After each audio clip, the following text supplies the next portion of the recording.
Hello friend, स्वागत है एक बार फिर से आप सभी का हमारे यूट्यूब चैनल सक्सेस प्लेटफॉर्म की में। और दोस्तों आज हम बात करने वाले हैं railway NTPC under graduate cut off 2026 के बारे में बात करने वाले, जहां पे आपका out of 100 marks with normalisation जो आपका स्कोर क्या रह सकता है, जिससे कि आपका यहाँ पे जो देख रहे हैं कैटेगरी नंबर 1 2 3 4, जहाँ पे आपका ये नेम ऑफ पोस्ट देख सकते हैं, जिसमें आपका सीसीटीसी है, अकाउंटेंट क्लर्क कम टाइपिस्ट है, जूनियर क्लर्क कम टाइपिस्ट है, ट्रेन क्लर्क है। तो ऐसे जो आपके 4 पोस्ट आपका है या कैटेगरी 4 है, उसमें से आपके किस पोस्ट की अगर बात करें कट ऑफ आपका क्लियर हो सकता है, जहाँ पे देख सकते हैं लेवल 3 है और लेवल 2 यहाँ पे 3 है। ठीक है, तो जैसा कि आप सभी को पता होगा कि आपका यहाँ पे सी नंबर भी देख लीजिएगा, ये नंबर आपका है, नोट कर लीजिए, यहाँ ध्यान दीजिएगा, यहाँ पे 7/2025। ठीक है, सी नंबर 7/2025 है। यहाँ टोटल इस बार की जो वैकेंसी आपका यहाँ पे देख सकते हैं 3035 है, जिसमें कि आपका 15 से 20 गुना अगर कैंडिडेट को लिया जाता है। ठीक है, अगर 20 गुना लिया जाता है तो लगभग 60,000 कैंडिडेट आपके यहाँ पे CBT 2 के लिए क्वालिफाई होंगे। किसके लिए? CBT 2 के लिए क्वालिफाई होंगे अगर 20 गुना लिया जाता है। मान के चलो 15 से 20 गुना हो सकता है यहाँ पे। ठीक है, CBT एग्जाम तो हो चुका है, जिसका आंसर की भी आपका आउट हो चुका है, 27 जून को आपका आंसर किया चुका है। अब आपका रिजल्ट की बात मैं करूँ तो इसका रिजल्ट कब तक आ सकता है? तो देखिए, अगस्त में कभी भी आ सकता है आपका रिजल्ट, ध्यान रखिएगा। और अगर रिजल्ट आता है तो बहुत आपका समय नहीं मिलेगा, 20 से 25 दिन मैक्सिमम मिलेंगे आपको CBT 2 के लिए। ठीक है, तो CBT 2 के लिए तैयार रहिएगा, जो कि सितंबर के फर्स्ट वीक में, अगर आपका ये अगस्त में आता है, किसी भी अगर मिड अगस्त में आता है तो मान के चलिए सितंबर के फर्स्ट वीक में आपका ये CBT 2 होगा, बिल्कुल। ठीक है, अब यहाँ पे कट ऑफ किस प्रकार से आपका क्लियर हो सकता है ये ध्यान दीजिएगा। अगर मान लीजिए, अगर आपका मान लीजिए यहाँ पे ये जो 3 जो देख सकते हैं लेवल, ठीक है, अगर ये 3 लेवल के लिए अगर आप यहाँ पे 3 लेवल की बात करें तो यहाँ पे 3 लेवल के अकॉर्डिंग यहाँ पे जो कट ऑफ होगा इस प्रकार होगा, जिसमें अगर ये आपका मार्क्स आ रहा है, मान के चलिए ये अगर आपका मार्क्स आ रहा है तो कैटेगरी नंबर 2 3 4 तो बिल्कुल आपका सेफ है। ठीक है, अगर इसमें आपके 2 से 3 मार्क्स, ठीक है, 2 से 3 मार्क्स, 2 या 3 मार्क्स अगर एक्स्ट्रा होंगे तो डेफिनेटली आपका जो कैटेगरी नंबर 1 भी होगा वो भी आपका क्लियर हो जाएगा, या इसी मार्क्स में भी आपका हो सकता है। ठीक है, देखिए रीज़न क्या है कट ऑफ हाई होने का, कि नंबर ऑफ वैकेंसीज कम है। तो इतना तो मान के चलिए कि आपका जो लेवल 2 का है इसमें आपका क्लियर हो जाएगा, अगर आपका नॉर्मलाइजेशन से अगर इतना मार्क्स मर रहे हैं। लेकिन अगर आपका CCTC चाहिए, लेवल 3 वाला चाहिए, तो इसमें थोड़ा कट ऑफ हाई इससे होगा, 2 3 4 मार्क्स तक हाई हो सकता है ना। तो इतना मान लीजिए, अगर जिनका 2 4 मार्क्स 5 मार्क्स ज़्यादा है, इतना मान के चलिए कि उनको अगर जिनका अगर मान ली कि इससे 2 4 मार्क्स ज़्यादा है, तो डेफिनेटली आपका चारों को चारों आपका जो है कैटेगरी क्लियर होगा। ठीक है, अदरवाइज जिनका अगर लेवल 2 क्लियर होता है तो वो 3 4 भी क्लियर करेंगे, जिनका सिर्फ 3 क्लियर होता है तो 3 4 भी क्लियर होगा, और जिनका 4 क्लियर होगा सिर्फ 4 क्लियर होगा। ठीक है, और जिनका लेवल 1 क्लियर होता है चारों पोस्ट के लिए एलिजिबल होंगे। क्यों? क्योंकि ये इसमें जो है कट ऑफ हाई होगा, सबसे ज़्यादा कट ऑफ होगा, और अगर आप सबसे ज़्यादा कट ऑफ क्लियर करते हैं तो बाकी के नीचे की कैटेगरी बिल्कुल ऑटोमेटिक आपका क्लियर हो जाएगा, और चारों आप पोस्ट के लिए एलिजिबल हो जाएंगे एग्ज़ाम देने के लिए। ठीक है, तो देखिए यहाँ पे अगर सबसे पहले बात करते हैं टोटल, यहाँ पे देख लीजिएगा 21 RRBs की मैं बात कर रहा हूँ। यहाँ पे देखते हैं general, OBC, EWS, SC ST category. यहाँ पे रॉ मार्क्स अगर आपका इस प्रकार बन रहा है, ठीक है, जैसे जनरल अगर कोलकाता जोन से अगर आप हैं, ठीक है, यहाँ पे अगर कोलकाता जोन से हैं और आपका रॉ मार्क्स इस प्रकार बन रहा है ना, अगर रॉ मार्क्स आपका इस प्रकार बन रहा है 74.25, और नॉर्मलाइजेशन से अगर आपका 80.25 आ जाता है। वही अगर देखते हैं कि मुंबई जोन से अगर आपका जिनका रॉ मार्क्स अगर 73.50 है, ठीक है, और 79.50 नॉर्मलाइजेशन से बन रहा है। प्रयागराज में जिनका 76.25 है, 82.50 नॉर्मलाइजेशन से है। सिकंदराबाद 75.50, 81.50 आपका नॉर्मलाइजेशन से है। मालदा में देख लीजिएगा जिनका 84.25 और नॉर्मलाइजेशन से 80.25। गोरखपुर से जिनका 77 है और 83.25 आपका नॉर्मलाइजेशन से आ रहा है। और रॉमस जिनका अहमदाबाद से 75.50 है और नॉर्मलाइजेशन से 81.50 है। अगर से जम्मू एंड श्रीनगर से जिनका रॉमस 74.75, 85, 80.59 आपका यहाँ पे अगर नॉर्मलाइजेशन है। अगर गुवाहाटी से अगर आप 77.25 है और 83.25 आपका नॉर्मलाइजेशन से है। भोपाल जोन से अगर आप हैं, अगर 76.75 है और नॉर्मलाइजेशन से 82.50 बनता है। अजमेर से 78.25 और 84.50 बनता है। चेन्नई से 73.75, 79.25 है। तो ये आप देख सकते हैं कि जनरल कैटेगरी से अगर आपका इतना बढ़ रहा है तो बिल्कुल आप कैटेगरी नंबर 2, 3 और 4 के लिए 100% एलिजिबल है। और अगर इसमें आपका 2 से 3 मार्क्स अगर ज़्यादा है, ठीक है, तो डेफिनेटली आप लेवल 1 भी आप क्लियर इसमें करेंगे।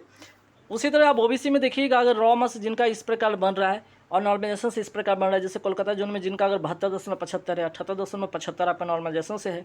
मुंबई जोन अगर रॉ मार्क्स इतना है और नॉर्मलाइजेशन इतना है, प्रयागराज अगर रॉमस इतना है, नॉर्मलाइजेशन इतना है। सिकंदराबाद अगर नॉर्मलाइजेशन रॉमस इतना है, नॉर्मलाइजेशन इतना है। मालदा से अगर जिनका रॉमस इतना है, नॉर्मलाइजेशन इतना है। गोरखपुर से जिनका रॉमस इतना है, नॉर्मलाइजेशन इतना है।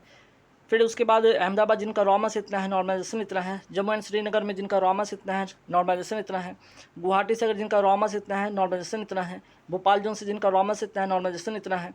वहीं अजमेर की मैं बात करूँ तो रॉमस अगर इतना, नॉर्मलाइजेशन इतना है। और चेन्नई से अगर आपका 72.75 और 78.75 है तो बिल्कुल आप इस जोन के लिए आप कैटेगरी के लिए आप एलिजिबल है, ठीक है। वही देखिएगा जिनका EWS कैटेगरी से अगर रॉमस जिनका कोलकाता जोन से अगर इतना बढ़ रहा है, नॉर्मलाइजेशन से इतना है। वही बात करते हैं मुंबई जोन से अगर जिनका रॉमस इतना है, नॉर्मलाइजेशन से इतना है। प्रयागराज में जिनका रॉमस इतना है, नॉर्मलाइजेशन से इतना है। सिकंदराबाद रॉमस इतना है, नॉर्मलाइजेशन से इतना है। मालदा अगर रॉमस इतना है, नॉर्मलाइजेशन से इतना है।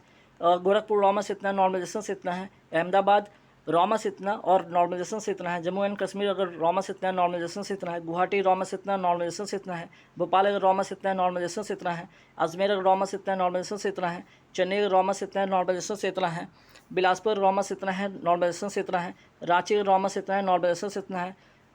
उसी तरह अगर OBC के में देख लूँ यहाँ पे चेन्नई के बाद अगर देख लीजिए बिलासपुर रॉमस इतना है, नॉर्मलाइजेशन से इतना है। रांची अगर रॉमस इतना है, नॉर्मलाइजेशन इतना है। वही जनरल कैटेगरी देख लीजिए, बिलासपुर अगर रॉमस इतना है, नॉर्मलाइजेशन इतना है। रांची अगर रॉमस इतना है, नॉर्मलाइजेशन इतना है। तो आप जो है कट ऑफ क्लियर कर पाएंगे, ठीक है। वहीं अगर मैं बात करूँ यहाँ पे SC कैटेगरी की, अगर देख लो अगर रॉमस जिनका इतना बन रहा है कोलकाता से, नॉर्मलाइजेशन से इतना।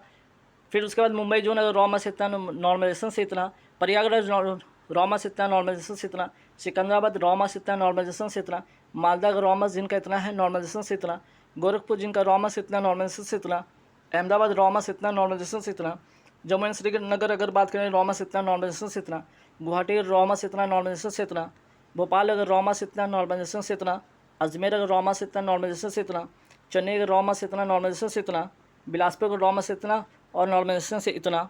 और रांची देख लीजिएगा, रांची अगर 72.25 और 78 अगर आपका नॉर्मलाइजेशन से है तो बिल्कुल आप कट ऑफ क्लियर कर पाएंगे।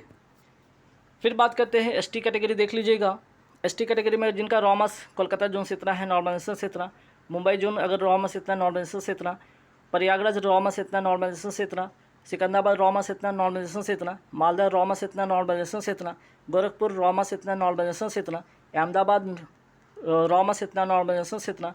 जम्मू एंड श्रीनगर रॉमस इतना, नॉर्मलाइजेशन से इतना। उसके बाद यहाँ पे गुवाहाटी रॉमस इतना, नॉर्मलाइजेशन से इतना। भोपाल अगर रॉमस इतना, नॉर्मलाइजेशन से इतना। अजमेर रॉमस इतना, नॉर्मलाइजेशन से इतना। फिर बात करते हैं चेन्नई अगर रॉमस इतना, नॉर्मलाइजेशन से इतना। बिलासपुर अगर 67.75 73.50 अगर नॉर्मलाइजेशन से है तो। और रांची यहाँ पे देख लीजिए 70.25 अगर रॉमस है और 76.25 आपका बनता है तो बिल्कुल आप कट ऑफ को क्लियर कर पाएंगे CBT 2 के लिए। अब देख लीजिएगा, उसके बाद देख लीजिएगा यहाँ पे, तो यहाँ पे कौन सा जोन रह गया, यहाँ पे देख लीजिएगा।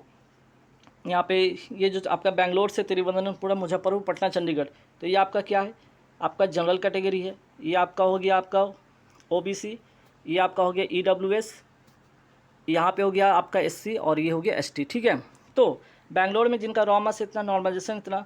तिरुवनंतपुरम में रॉमस इतना, नॉर्मलाइजेशन इतना। मुजफ्फरपुर रॉमस इतना, नॉर्मलाइजेशन इतना। पटना रॉमस इतना, नॉर्मलाइजेशन इतना। और चंडीगढ़ रॉमस इतना, नॉर्मलाइजेशन इतना। तो आप कट ऑफ क्लियर कर पाएंगे, ठीक है, लगभग सभी कैटेगरी। चलिए बेंगलोर अगर जोन से मैं बात करूँ OBC अगर जिनका रॉमस इतना, नॉर्मलाइजेशन इतना। तिरुवनंतपुरम में रॉमस इतना, नॉर्मलाइजेशन से इतना। मुजफ्फरपुर रॉमस इतना, नॉर्मलाइजेशन से इतना। पटना रॉमस इतना, नॉर्मलाइजेशन से इतना। और चंडीगढ़ रॉमस इतना, नॉर्मलाइजेशन से इतना। तो बिल्कुल आप कैटेगरी क्लियर कर पाएंगे सभी कैटेगरी को, ठीक है। बेंगलोर जोन से अगर जिनका रॉमस इतना है, नॉर्मलाइजेशन से इतना। EWS वाले रॉमस इतना है, नॉर्मलाइजेशन इतना है। मुजफ्फरपुर रॉमस इतना, नॉर्मलाइजेशन से इतना। पटना रॉमस इतना, नॉर्मलाइजेशन से इतना। और चंडीगढ़ रॉमस इतना, नॉर्मलाइजेशन से इतना। तो EWS भी आप क्लियर कर पाएंगे। SC में देख लीजिएगा जिनका रॉमस इतना है, नॉर्मलाइजेशन से इतना। तिरुवनंतपुरम में अगर SC कैटेगरी जिनका रॉमस इतना, नॉर्मलाइजेशन से इतना है। मुजफ्फरपुर जो नहीं जिनका रॉमस इतना, नॉर्मलाइजेशन इतना है। पटना जो अगर रॉमस इतना है, नॉर्मलाइजेशन से इतना है। और चंडीगढ़ रॉमस इतना और नॉर्मलाइजेशन से इतना है। तो आप कट ऑफ को क्लियर कर पाएंगे CBT 1 के लिए। फिर बात करते हैं बेंगलोर जोन से ST कैटेगरी जिनका रॉमस इतना, नॉर्मलाइजेशन से इतना। तिरुवनंतपुरम रॉमस इतना, नॉर्मलाइजेशन से इतना। और मुजफ्फरपुर रॉमस इतना, नॉर्मलाइजेशन से इतना। पटना में रॉमस इतना, नॉर्मलाइजेशन से इतना। और चंडीगढ़ में रॉमस इतना तो और नॉर्मलाइजेशन से इतना। तो बिल्कुल आप सभी कैटेगरी में है जो आप क्लियर कर पाएंगे, सिवाय सिर्फ लेवल 1 जो आपका कैटेगरी नंबर 1 में, उसमें थोड़ा 2-3-4 मार्क्स एक्स्ट्रा होने चाहिए आपके, ठीक है। इतना बात मान लीजिएगा। फिर उसके बाद देखिए भुवनेश्वर की बात करें, यहाँ पे देखिएगा ये आपका हो गया, ये हो गया आपका जनरल, ओबीसी, ईडब्ल्यूएस, एससी और एसटी। भुवनेश्वर जोन में अगर आपका जिनका रॉ मास इतना है, नॉर्मलाइजेशन से इतना, सिलीगुड़ी का रॉ मास इतना है, जनरल से नॉर्मलाइजेशन से इतना, ओबीसी रॉ मास इतना, नॉर्मलाइजेशन से इतना, सिलीगुड़ी में रॉ मास इतना, नॉर्मलाइजेशन से इतना, ईडब्ल्यूएस भुवनेश्वर रॉ मास इतना, नॉर्मलाइजेशन से इतना, सिलीगुड़ी ईडब्ल्यूएस रॉ मास इतना, नॉर्मलाइजेशन से इतना। एससी कैटेगरी की मैं बात करूँ, भुवनेश्वर रॉ मास इतना, नॉर्मलाइजेशन से इतना, सिलीगुड़ी एससी में आपका रॉ मास इतना, नॉर्मलाइजेशन से इतना। और एसटी की मैं बात करूँ तो रॉ मास भुवनेश्वर से इतना, नॉर्मलाइजेशन से इतना, सिलीगुड़ी में रॉ मास इतना, नॉर्मलाइजेशन से इतना। तो बिल्कुल आप कट ऑफ को क्लियर कर पाएंगे CBT 2 के लिए, ठीक है। अगर आप इतना कर पाते तो इतना मान के चलिए कि आप 3 जो है एटलीस्ट कम से कम ये जो 3 जो कैटेगरी आप बिल्कुल यहाँ से आप क्लियर कर पाएंगे, अगर इतना है तो, ठीक है। ये नॉर्मलाइजेशन वाले अगर मार्क्स आपके अगर इतने हैं तो डेफिनेटली मेरा बात मान के चलिए कि आपका ये तीनों जो है कैटेगरी क्लियर होगा। और अगर इसमें से 2 से 3 मार्क्स अगर एक्स्ट्रा हैं आपके, 2 से 3 या 4 मार्क्स जिनके एक्स्ट्रा हैं, तो बिल्कुल कैटेगरी नंबर 1 भी आप क्लियर कर पाएंगे 100% श्योर, ठीक है। लेकिन अगर 2-3 मार्क्स कम है तो थोड़े से कैटेगरी नंबर 1 पे थोड़ा सा डाउट होगा, याद रखिएगा लेवल 3 के लिए। बाकी आप लगभग कैटेगरी क्लियर कर पाएंगे। अब इसके बाद जब लेवल 2 की अगर CBT 1 क्लियर होता है तो आप CBT 2 के एग्ज़ाम देने जाएंगे। तो CBT 2 में अब देखिएगा कितना होता है, आउट ऑफ 120 मार्क्स का आपका एग्ज़ाम होता है, ठीक है। अब 120 मार्क्स में कितना आपको लाना चाहिए, देखिए अगर पिछले रिकॉर्ड की बात करें तो यहाँ पे देखिएगा सारे के सारे जो आपका कट ऑफ है लगभग 80 से ऊपर है, ठीक है। 80 से लेकर 90 के बीच में है ना, 80 से लेकर आपके 90 के बीच में देखिएगा ये रेंज है। चाहे वो 84 हो सकता है, आपका 83 हो सकता है, देखिए यहाँ पे आपका 80 हो सकता है, 82 हो सकता है, 85 हो सकता है ना। इस तरह से आपका जो है, और आगे देखेंगे तो देखिएगा यहाँ पे 83 है, 80 है, 76 है। इस तरह से कुछ कहीं कहीं कट ऑफ जैसे देख सकते 76 भी है गया है, नो डाउट, है ना। बाकी का आप देखिएगा तो सारे के सारे जो कट ऑफ है आपके 80 से ऊपर ही मिलेंगे, है ना। 80 से लेकर 90 के बीच में के सारे कट ऑफ आपको दिख जाएंगे, है ना। तो मान के चलिए कि अगर आपका जो कट ऑफ है यहाँ पे इस CBT 2 में अगर पिछले बार की देखा जाए तो यहाँ पे 120 में कितना आ रहा था सभी का, अगर जिनका 80 प्लस, अगर 80 प्लस आ रहा था, ठीक है। और इसमें ध्यान रखिए यहाँ पे कोई नॉर्मलाइजेशन तो मिलेगा नहीं आपको, ठीक है। नॉर्मलाइजेशन का कोई यहाँ पे अब खेल होगा नहीं, जो था CBT 1 में क्लियर, यहाँ पे नॉर्मलाइजेशन मिलता नहीं है। तो यहाँ पे मान के चलिए 180 20 में आपका जितना आता है वही आपका फाइनल स्कोर होगा, ध्यान रखिएगा।